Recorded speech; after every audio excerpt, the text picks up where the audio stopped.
Hey guys, we are going over chapters 11 and 12 tonight, and I'm really excited to dig into them.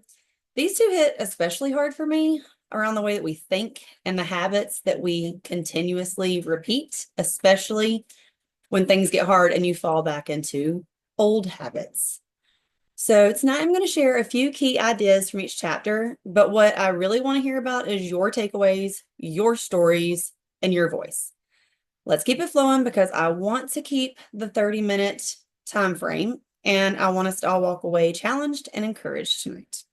So, chapter 11 was one more impossibility thinkers versus possibility achievers. And Ed calls out the difference between people who default to that being impossible versus those who ask, what if it is possible? Possibility thinkers act from belief and not fear. So, where do you think you have defaulted to impossibility thinking, maybe without even realizing it? Can any of you think of a time you definitely did that?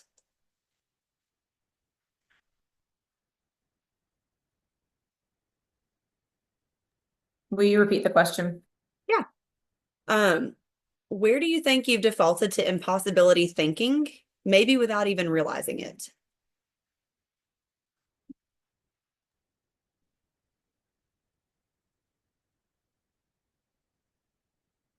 I see this play out a lot with people who they have a resistance to going after a dream teamer or starting a conversation because in their brain, they feels like that's impossible. That person would never do this with me. Um, I think with me, that has not ever been an area where I would go into impossibility. Mine always has to do with level of intelligence. Like when it comes down to like, okay, you got to create a system for this, I would immediately be like, that's impossible. My brain doesn't work that way. I'm not strategic. I'm not organized, whatever. And so I would kind of use that as an excuse to avoid discomfort. Um, it's definitely been subconscious. Actually, maybe not subconscious. It's been stubbornness, I think. Just a resistance to the discomfort in that area is where I've seen it in my own self. I've I seen have. it in myself when Christina asks me to set a goal that goes beyond anything I've ever achieved. So like she said, in 5 years, what do you want your, paycheck to be? And I gave her a number. She's like, oh, no, no, no. Like multiply that times like four. And I was like, what? Like I've literally never made that much money myself in my life. Like, what are you talking about? Like, so I have a hard time thinking beyond what I've already accomplished. I can absolutely understand that one. Anybody else?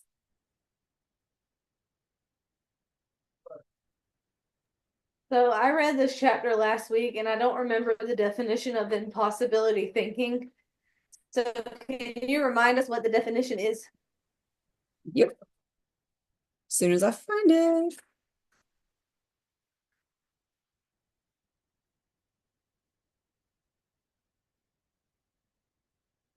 Say I can.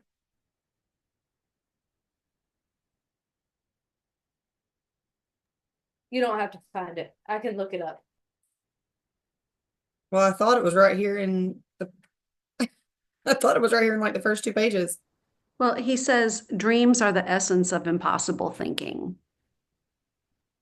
And it's really tapping into the imagination and not just the imagination, but like the deepest core of who you want, like that heartbeat, that thing that's even too scary to admit. Okay, that's what I thought. I thought that when he was talking about impossibility thinking, he was talking about dreaming of the impossible, not like feeling like you can't achieve the impossible, right? Is that what you're saying, Michelle? Okay, yeah. All right, so then what was the question, Jessa? What do you think you've defaulted to impossibility thinking, maybe without realizing it? So I think I was doing it backwards also then. Thinking like impossible, like allowing myself to think that it's impossible versus thinking it is possible. So I think I also was doing it backwards.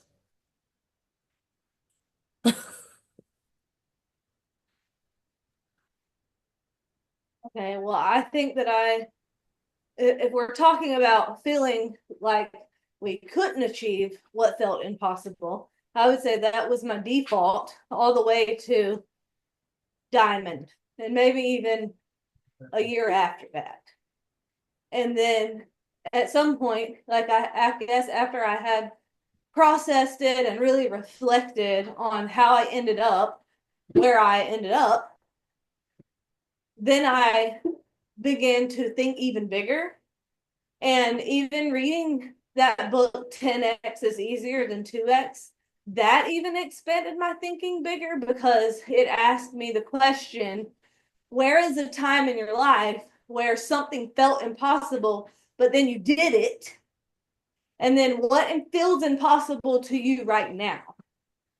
And if it feels impossible to you right now, just remind yourself of a time where something felt impossible in the past and you did it anyway. And so that taught me to think I can achieve anything I set my mind to achieve, that I'm willing to do the work to figure out.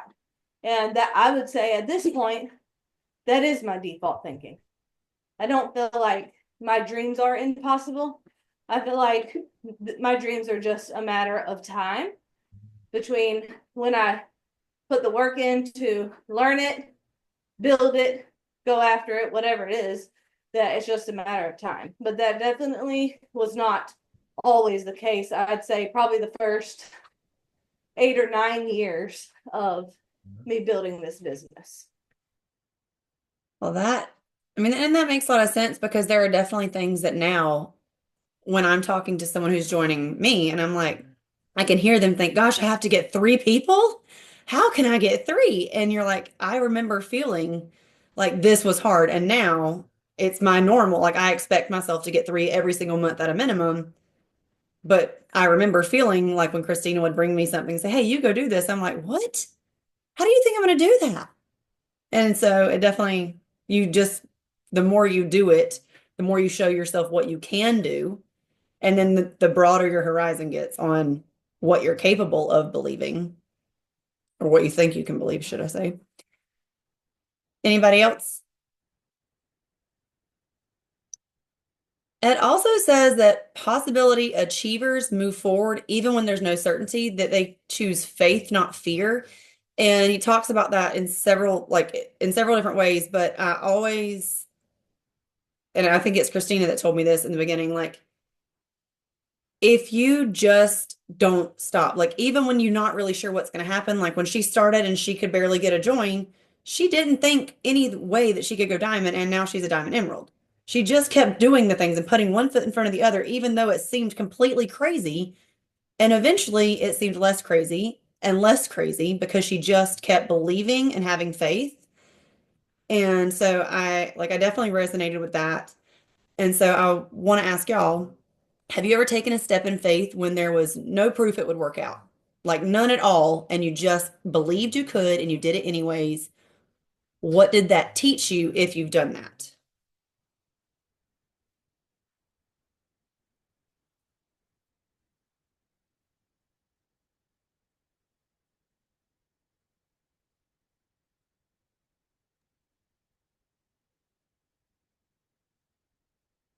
No one on this call has ever stepped out No, a and had lot. faith. Go ahead, Michelle. Two times come to my mind. The first is when right before I hit senior Ruby. And the last day of the month, I think it was 5 years ago, end of April, actually. The last day of the month, I was with Emily and Brittany and Christina. And we had met for some, I don't even remember why we were hanging out. And we were at my house, and I looked at my points, and because I thought it was far gone, like I wasn't going to hit senior Ruby, I'd given up. I mean, it was just not, it was impossible. And I looked at my points at 4 o'clock, and all these girls were at my house, and I was like 12 orders away.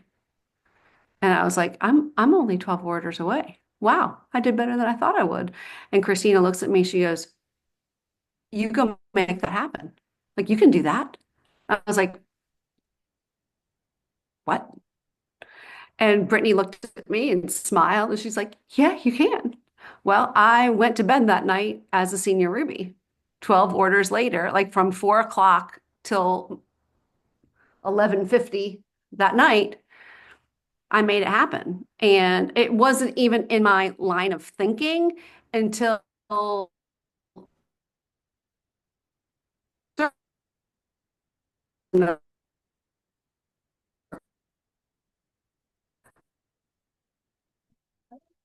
What she was saying is because we were all awesome, then it was in her train of thought, and then she decided to go see.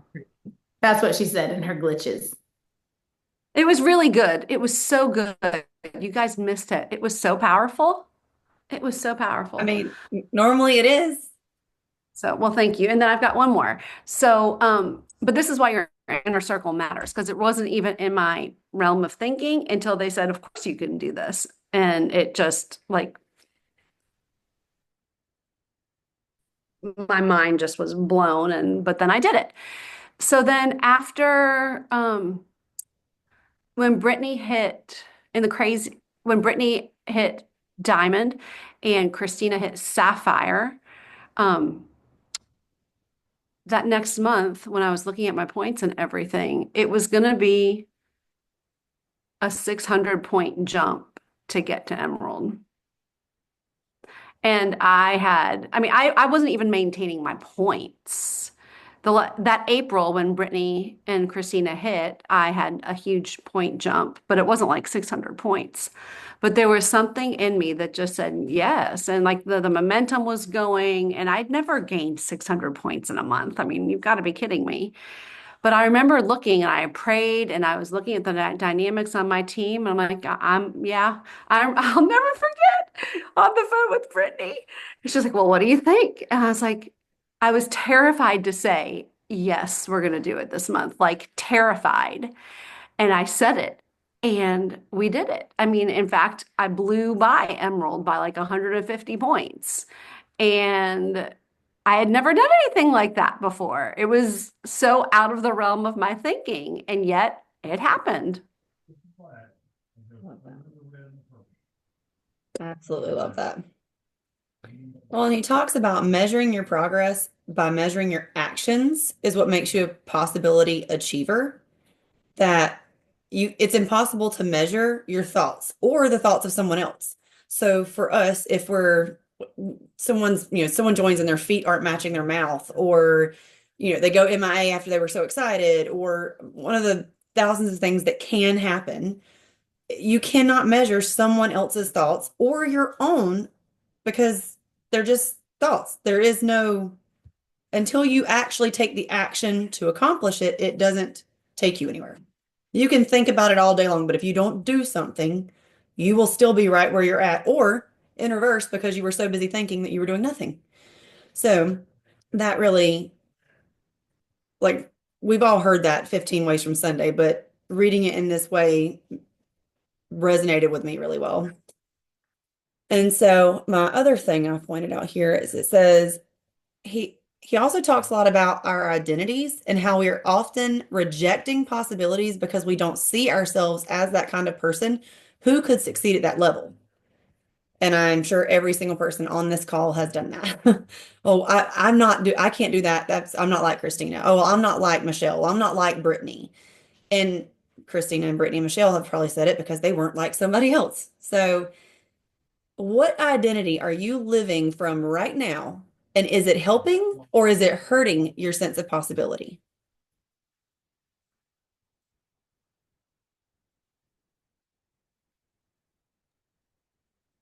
I think a quote that he had in there that perfectly aligns with that question that I think is probably everybody's reality was a persistent schizophrenia leaves so many of us tragically divided against ourselves. And I thought, well, that is an interesting sentence. So then I had to pause and think, like, what did he just say? So then I had to look it up. But a persistent schizophrenia leaves so many of us tragically divided against ourselves. And I think the reason I bring that up with that question, Jessa, is I think sometimes the identity we operate within varies depending on the week of the month and depending on the just on some things. It's like sometimes we have multiple personalities in this business, and so the identity that I operate out of today might be a little different than the one 3 days from now. So I think it goes into what he says the next chapter is forget inspiration because that's going to wane. It's going to wane depending on which personality you're operating out of that day. Yeah. Habitual action is actually what will carry you through, regardless of what personality you show up as. And so I think sometimes when I feel the most confident, it's because my habits show up regardless of which persona I feel that day. And even I battle feeling like I've got multiple personalities at times. So when I'm winning, the identity obviously is that of a winner. When I'm changing, it's the identity of a learner. And when I'm venting or avoiding, it's the personality of someone who's defeated or who is covered up in fear. So Well, and that leads directly into the next chapter. If no one else has, I mean, I don't know how anyone's following that, but if someone has something that they want to say about that.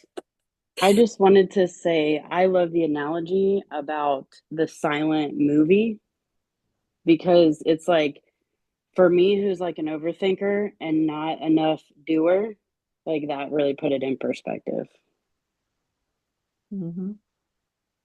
Well, and how there were, my last question about, or where I was talking about, you can't just keep thinking you have to do, and then what we're allowing, our identity to control us, but you're building these habits. And I actually saw it on Instagram or somewhere the other day where it's talking about most of the people in network marketing are women. And literally, we do genuinely have different thoughts, feelings, and emotions on different stages of the month. Whereas at least a man wakes up with this level of testosterone, goes to bed with this level of testosterone, like he just repeats the same thing every day. We do not. If we don't have habits that are built in, that this is why we do it, this is how we do it, and kind of almost how he talks about going on autopilot, it will allow us, like we have to be disciplined because we don't have the habits. If you have the habits, you don't have to be as disciplined during those times because it's a habit now. It actually requires less discipline when it's a habit. So it says that Ed says our current lives reflect our habits, not our goals, which I think is kind of what you were saying, Danielle. And it was a gut punch for me too. Like I am actually a habitual person, but I am not remarkable at changing my habits. It is because I am a habitual person, I have to work really hard at changing my habits. And it has to happen very consistently for a long time for it to actually stick. Or I will do what it says in this chapter, have a rough day and revert. It is like instinct to go backwards to the old habit when something goes wrong. And so, what is a habit in your life right now that is keeping you stuck or stealing your momentum?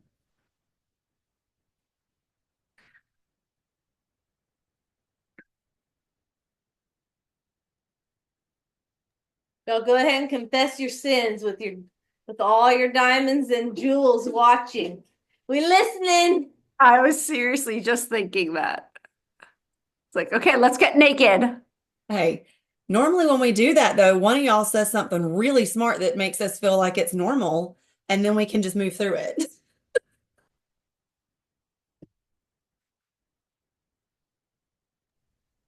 I all of a sudden just got really hot. Everyone's having a hot flash now. I mean, I'm like, Being so on Jess's team, this is a typical Jessa question right here. I'm just going to tell you. Let's get straight to the point. So come back, Nancy. Wait. so no, I will say, I let things that happen in my life interfere, and if I skip something one day, it gets to two, and then I'm like, oh my God, I don't even know where to start.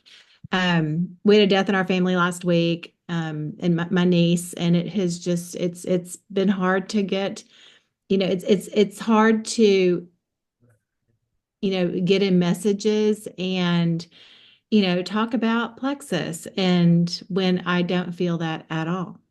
And so I would love to know just, how y'all deal with this. I mean, I know all the things. As I was listening to Brittany's Patreons today, and I sit there and go, okay, my why is big. and Jack doesn't stop working. I mean, Jack goes to work every day. I mean, he worked while we were in New Jersey. But what is keeping me from doing that?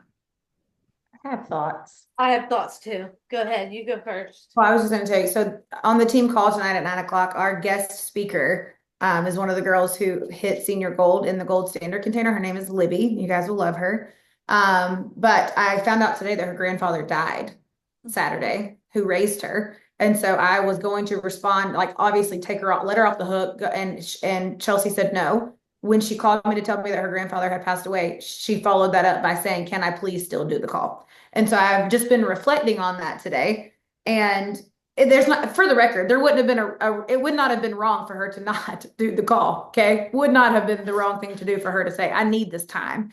It's also not the wrong thing for her to do to lead the call. I am generally an action taker when I'm in grief because I like to avoid. But I think when I asked questions tonight as we were preparing, her focus was so much on what other people were going to gain from her experience and her sharing. No, like at no point when we were talking was her focus on her pain, her grief, her whatever. She would have been entitled to do that. But her focus in this call when we were talking was, I can't wait to come inspire the women coming to here. Like I have something I want to give away. I know that they're going to be better for what I have to share. And that kind of trumped probably on the scale. It just was a little bit higher. And I think, again, depending on what identity we have on that day determines that scale falls. So what do you say, Britt? I was actually going to say that exact same thing. That whenever I'm going through something very difficult, I think Nancy, what it boils down to is we put a lot of pressure on ourselves to be excited and to be inspired and to be this or that. But really all we have to be is willing to help somebody. And when you're prospecting and recruiting, if you're focused on solving a problem for somebody, then it totally takes the focus off of your own grief and your own difficult circumstances. So you don't have to feel anything except willing to help another person.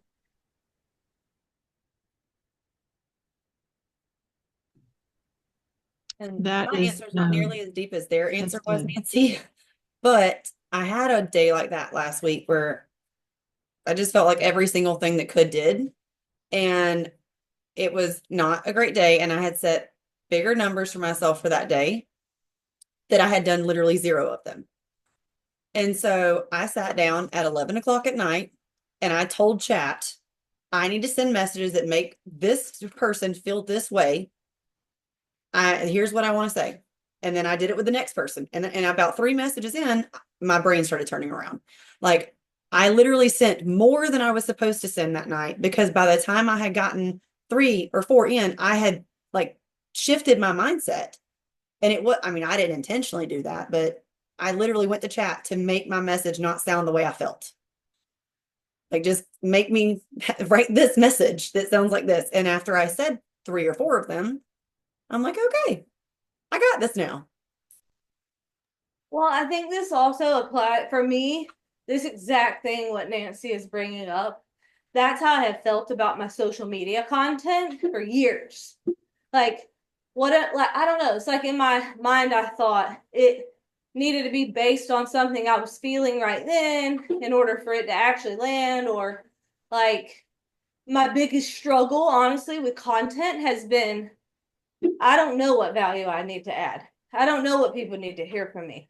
But what I learned from Bob recently is that when I'm in conversations with people, I have to actually write down with pen and paper every single problem that I discover somebody has. And that's where my content comes from. It doesn't have anything to do with me at all. And so that totally takes the pressure off of me to feel inspired or have anything to say.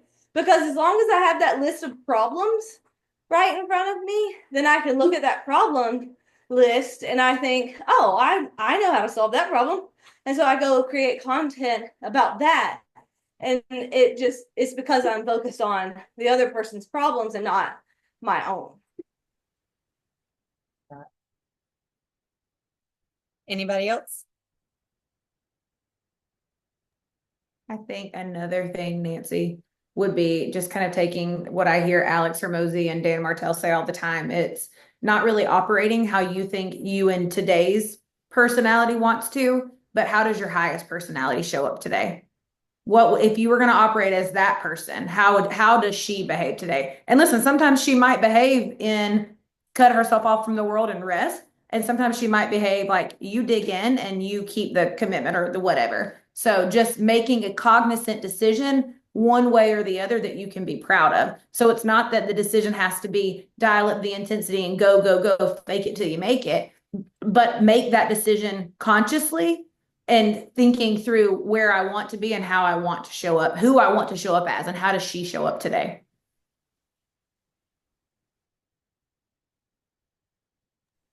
I love I that. would, Thank you. I would also like to add that sometimes in those crazy moments, like, when nothing is going the way we planned, as it does in all of our lives, just doing that one thing, like being determined. This book has helped me tell myself every day, do one more thing. I don't care what it is, just do one more thing, Jana.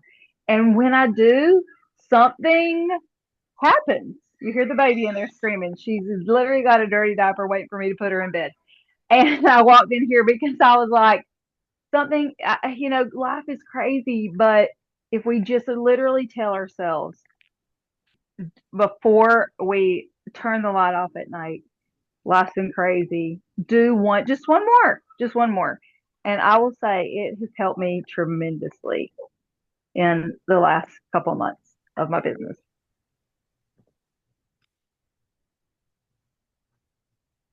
Love that, Jana.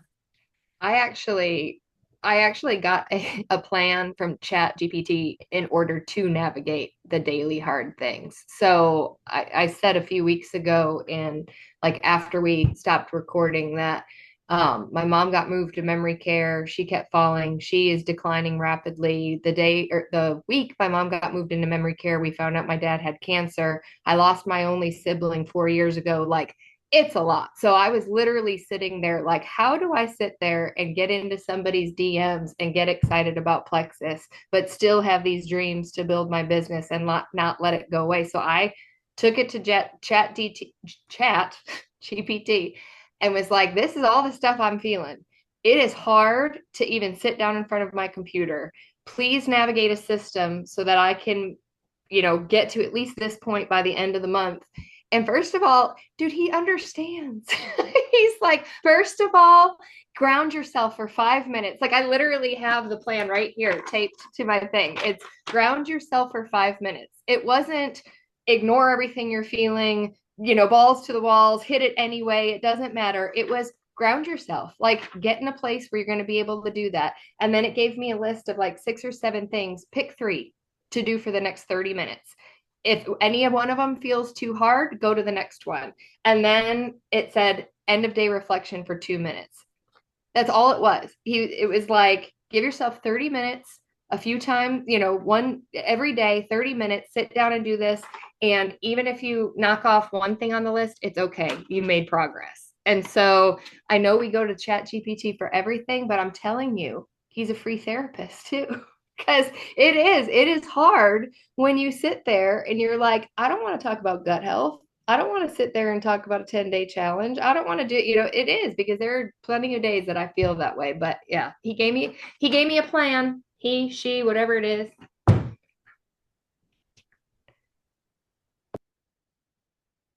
Probably depends on what he identifies as that day. Multiple personalities, even in chat.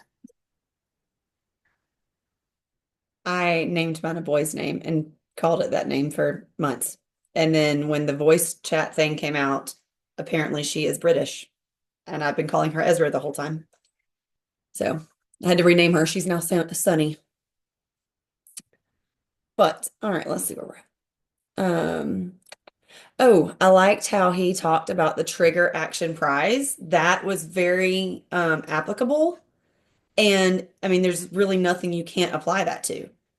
Where he was talking about your habits are triggered by something. What is the trigger that causes that habit or causes that action? Change that trigger. It's not all about changing the habit, change the trigger so that it's easier to develop that new habit. And then when you do the habit, there's reward. Even if it's just a high five, it doesn't have to be something overcomplicated. Change a trigger, new habit, prize. Your body will crave the high from the prize, and then it will literally push you to do the new habit again. And I thought that was very smart. So it basically creates you running on autopilot. So can you think of a habit loop that you have been stuck in and what the trigger might be so that you could change that trigger?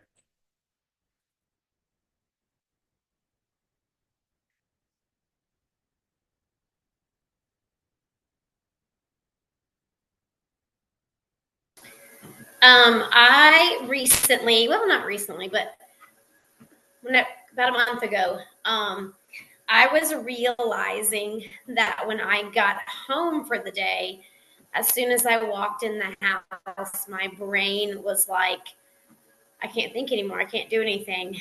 And so I was finding it really, really hard to sit down and get my work done. And I was realizing I was not doing it because my brain was done. And as soon as I walked in the house, it was kind of like a trigger for me that, oh my gosh, I'm done. I'm done with school.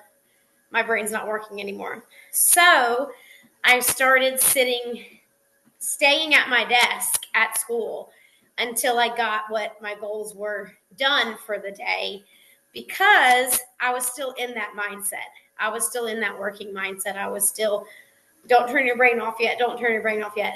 And then when I literally would leave the classroom and turn the light off, I knew that I had hit, and I'm still doing this, but I know that I had hit my goals for the day. And when I do get home, then my brain can relax. And it was just that trigger of just getting home and thinking my brain's done for the day. That's really smart, Jackie. Jackie, I was the same way. So I had to start going back to doing my lunch or doing my IPA on my lunch hour, and that's changed everything. I can completely relate to that. Because when I get home, I'm done. So I have to get it done before I get home. That way it's done with high quality and integrity too. Very smart. I had somebody the other day that we were talking, and I'm like, sit in your car. She's like, when I get inside, the kids, the dog, the husband, and I'm like, don't get out of the car. Whether you either get in your car at work and sit, or when you get home, if your kids aren't going to come out to the garage, but don't get out of the car. It's just do your, it's just like, that's work. That's done. I'm doing it. And it's been working for her. So, anybody else?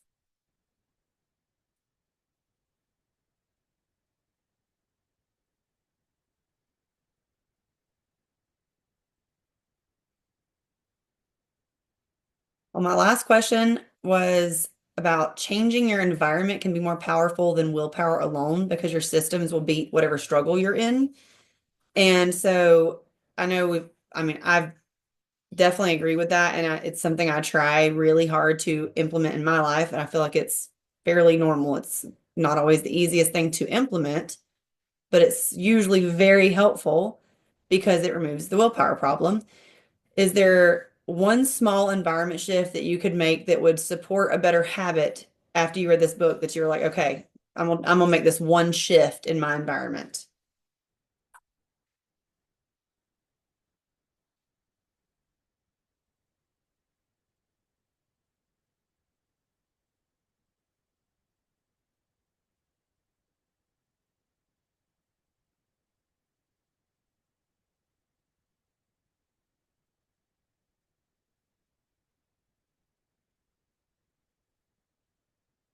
I'm gonna repeat the question again. What is one small environment shift that you could make that would support a better habit?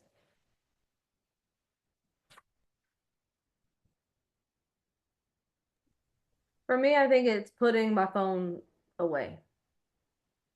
That does change my environment because if I don't, my bad habits would have to do with like scrolling social media or checking messages too often or something like that.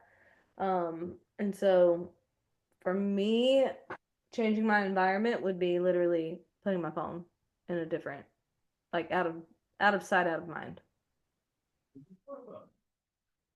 I stopped wearing my smartwatch. I actually read these chapters probably 3 or 4 weeks ago because I've not been able to put this book down. So I've just been reading the chapters as they come back up for book study.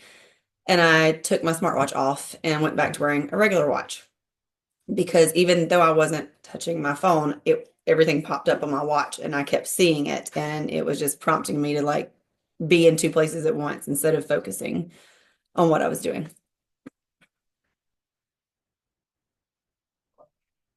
All right, guys, I am 8 minutes over already, so I'm going to wrap it up. I have literally loved this entire conversation. One of the things that hit me really hard was the quote from Napoleon Hill's book: "A man who works more than he is paid will soon be paid for more than he works." This has been echoing in my head all week in so many different areas of my life. So many of us are doing the unseen work, whether it's in our business, our homes, even if it's just in our mindset. And reading this was the perfect reminder that it is always worth it. So again, y'all, like you said, if you haven't read that book, Think and Grow Rich, go get it. It's super good. It's from like 1930s. If it's still good and this many years in, it must be one you want to read. So unless anybody else has anything, we are all good, guys. I loved it. Thanks,